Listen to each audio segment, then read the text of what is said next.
7वी स्कॉलरशिपची परीक्षा तुम्ही देणार आहात आणि वर्तुळ प्रकरण तुम्हाला अवघड जाते का, तर आजचा व्हिडिओ तुमच्यासाठी। आजच्या व्हिडिओमध्ये आपण स्वाध्याय 16.2 पूर्ण सोडवून देणार आहे, त्यामुळे व्हिडिओ शेवटपर्यंत बघा।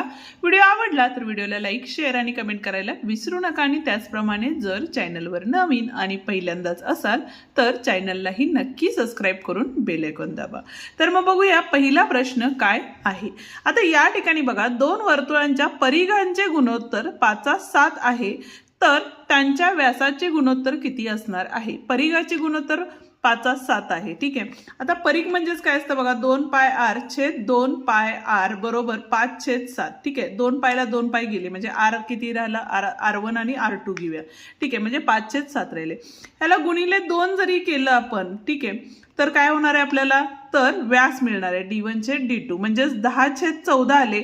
पण या परत याला गुणोत्तर काढताना आपण काय करतो, संक्षिप्त रूप करतो, म्हणजे बे 5 10 आणि बे 7 14 म्हणजे पहिला म्हणजे 5:7 हाच पर्याय या ठिकाणी काय असणार आहे, बरोबर असणार आहे, ठीक आहे। जाऊया आता दुसऱ्या प्रश्नाकडे। दुसरा प्रश्न बघतोय, काय सांगितले बघा, सोबतच्या आकृतीमध्ये एक वर्तुळ एका आयताच्या शिरोबिंदूतून जात आहे, म्हणजे हा आयत आहे आणि आयताच्या शिरोबिंदूमधून वर्तुळ जात आहे। आयताची लांबी 16 दिलेली आहे, लांबी किती दिलेली आहे, 16 दिलेली आहे, रुंदी किती दिलेली आहे, 12 दिलेली आहे, तर वर्तुळाची त्रिज्या किती। पण वर्तुळाची त्रिज्या काढण्याआधी आपल्याला काय काढावं लागेल, व्यास काढून घ्यावा लागेल। आयताचे जे कोन असतात ते 90 अंशाचा असतो, म्हणजे जर त्रिकोण ABD घेतला या ठिकाणी आपण, तर या ठिकाणी बघा रुंदी म्हणजेच AB बरोबर 12 दिलेला आहे आणि AD बरोबर किती दिले आहे, 16, म्हणजे पायथागोरसचा प्रमेय जर वापरला तर या ठिकाणी काय असणार आहे, BD चा वर्ग म्हणजे व्यासाचा वर्ग निघणार आहे आपल्याला। तर किती येईल इथं, तर 12चा वर्ग अधिक 16चा वर्ग असणार आहे। 12चा वर्ग 144 आणि 16चा वर्ग 256 असणार आहे, ठीक आहे। 6 4 10 हातच्याला 1, 10 हातच्याला 1 2 आणि हे किती आले, 4 म्हणजे 400 आले। बीडीचा वर्ग बरोबर 400 आले, म्हणजेच बीडी बरोबर किती आले या ठिकाणी, 20 आले। वर्गमूळ घेतली दोघांची, बरोबर आहे। पण आपल्याला काढायचं काय आहे, तर त्रिज्या काढायची आहे। आपल्याला मिळालेले आहेत व्यास, मग त्रिज्या ही काय असणार आहे, व्यासाच्या निम्मी म्हणजे 20/2 आले, तर किती आले बघा या ठिकाणी 10 हे उत्तर येणार आहे। म्हणजेच या ठिकाणी पर्याय क्रमांक 2 बरोबर आहे, ठीक आहे। स्क्रीनशॉट काढून घ्यायचे असतील तर स्क्रीनशॉट काढू शकता किंवा व्हिडिओ पॉज करून सोडवू शकता। जाऊया आता पुढच्या गणिताकडे। तिसरा प्रश्न बघतोय आपण, या ठिकाणी काय सांगितलेलं आहे बघा, केंद्रबिंदू P असलेल्या वर्तुळाचा व्यास MN वर बिंदू T असा आहे की TN बरोबर 9 आणि T मध्ये रेषा MN ला लंब असणाऱ्या जीवा AB ची लांबी 30 आहे, तर MN या व्यासाची लांबी किती असं आपल्याला विचारलेलं आहे, ठीक आहे। आता या ठिकाणी विचार केला तर या ठिकाणी बघा TN बरोबर आपल्याला किती दिलेलं आहे, TN बरोबर 9 दिलेलं आहे, ठीक आहे। दुसरी गोष्ट MN हा आपल्याला काय दिलेला आहे, व्यास दिलेला आहे, म्हणजेच या ठिकाणी PN हा ही सुद्धा काय झाली, आपली त्रिज्या झालेली आहे, कारण केंद्रबिंदूपासून वर्तुळापर्यंतचं अंतर। त्याच पद्धतीनं PA हे सुद्धा काय आहे आपलं, तर त्रिज्या असणार आहे, ठीक आहे। आता आपल्याला काढायचं काय आहे, तर आपल्याला देताना बघा AB दिलेलं आहे, ते किती दिलेलं आहे, तर AB बरोबर 30 दिलेलं आहे। पण आता ज्या वेळेला केंद्रबिंदूतून आपण लंब टाकतो त्यावेळेला जीवा दुभागते, म्हणजेच AT बरोबर या ठिकाणी किती असणार आहे, 15 असणार आहे, म्हणजे 30च्या निम्मे असणार आहे, ठीक आहे। आता दुसरी गोष्ट, आता या ठिकाणी बघा PN म्हणजेच काय झालं आपल्याला, आता PA म्हणजेच काय असणार आहे, इथं PA बरोबर PN आहे, बरोबर आहे। दोन्हीकडचा वर्ग जर घेतला आपण तर PN म्हणजेच काय आहे आपले, PT अधिक TN, काय आहे बघा, PN बरोबर PT अधिक TN आहे। पण PT किती आहे माहिती आहे का आपल्याला, नाही माहित। TN किती आहे आपला, 9 आहे, ठीक आहे। आता या सगळ्यांच्या किमती यामध्ये वापरून आपण हे गणित सोडवू शकतो। आता ते कसं ते बघूया। आता PA चा वर्ग म्हणजेच काय झालं, तर पायथागोरसचा प्रमेय आपण या ठिकाणी वापरला, तर PT चा वर्ग अधिक AT चा वर्ग या ठिकाणी येणार आहे। PT चा वर्ग अधिक AT चा वर्ग बरोबर। दुसरी गोष्ट इथं बघा PN चा वर्ग म्हणजेच आपण आत्ताच बघितलं, PN म्हणजेच काय आहे आपलं, तर PT अधिक 9 कंसाचा वर्ग आहे, ठीक आहे।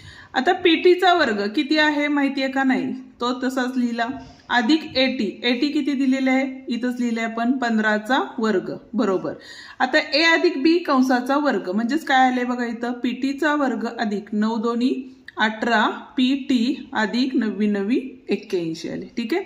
इकडे सुद्धा PT आहे, इथं सुद्धा PT वर्ग आहे, त्यामुळे ते कॅन्सल झालं. 15चा वर्ग हा 225 आहे, हा अधिक 81 होता, तो इकडे आल्यानंतर वजा 81 झाला, बरोबर 18PT झाले. ठीक आहे. वजाबाकी केली तर या ठिकाणी किती आले? 144 आले, बरोबर 18PT आले. ठीक आहे. आता 18 गुणाकारात होता, इकडे आल्यानंतर भागाकारात गेला, म्हणजेच या ठिकाणी 144 भागिले 18 झाले, बरोबर PT आले. ठीक आहे. 18 एके 18, 18 8 144, म्हणजेच PT बरोबर या ठिकाणी किती मिळालेले आहेत आपल्याला? 8 हे उत्तर मिळालेलं आहे. पण आपल्याला कशाची लांबी काढायची बघा, तर PT ची काढली, आपल्याला त्रिज्येची लांबी काढायला सांगितलेली. त्रिज्येची लांबी काढून त्याच्यानंतर आपण काय करणार आहे? MN हा व्यास काढणार आहे, बरोबर आहे. मग आता त्रिज्या किती येईल बघा या ठिकाणी, तर PT अधिक TN आहे, बरोबर आहे. म्हणजेच काय झाले बघा, इथं PT किती मिळाला आपल्याला या ठिकाणी बघा? 8 मिळाला, म्हणून आपण घेतले 8 अधिक 9, म्हणजेच किती झाले? 17 झाले. ही आपली त्रिज्या आपल्याला मिळाली. व्यास हा काय असतो? त्रिज्येच्या डबल असतो, म्हणून 17 दोन्ही किती झाले? 34 आले, म्हणून D बरोबर किती आले? तर 34 हे उत्तर आपल्याला या ठिकाणी मिळालेलं आहे. प्रश्न थोडा गुंतागुंतीचा होता, पण सोपा होता. समजला? म्हणजेच पर्याय क्रमांक 2 या ठिकाणी काय आहे? बरोबर पर्याय आहे. ठीक आहे. चौथा प्रश्न सांगितलेला आहे. काय सांगितलेलं आहे बघा, वर्तुळामध्ये त्रिज्या एवढ्या लांबीच्या जीवेचे वर्तुळ केंद्रापासूनचे अंतर त्रिज्येच्या किती पट असेल असं आपल्याला विचारलेलं आहे. ठीक आहे. तर या ठिकाणी बघा, हा वर्तुळ जर आपण काढला तर आपल्याला काय सांगितलेलं आहे? जेवढी त्रिज्या आहे तेवढीच ती जीवा आहे, आणि वर्तुळ केंद्रापासून जीवेवर लंब टाकल्यास त्रिज्या ह्या बाजूच्या किती पट होईल असं आपल्याला विचारलेलं आहे. जर समजा आपण इथलं अंतर 10 घेतलं तर जीवा दुभागते, त्यामुळे इथलं अंतर किती होणार आहे? 5 होणार आहे, बरोबर आहे. म्हणजे एक एक्झाम्पल आपण म्हणून घेऊया. इथं O आणि इथं P घेतलं तर पायथागोरसचा प्रमेय वापरून OPचं जर अंतर आपण या ठिकाणी काढलं तर या ठिकाणी काय होईल? OPचा वर्ग बरोबर 10चा वर्ग वजा 5चा वर्ग, 10चा वर्ग 100 वजा 5चा वर्ग 25, किती आले या ठिकाणी? 75 हे उत्तर आलेलं आहे. ठीक आहे.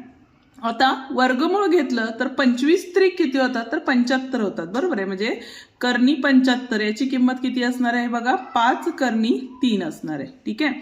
आता त्रिज्या किती आहे आपली?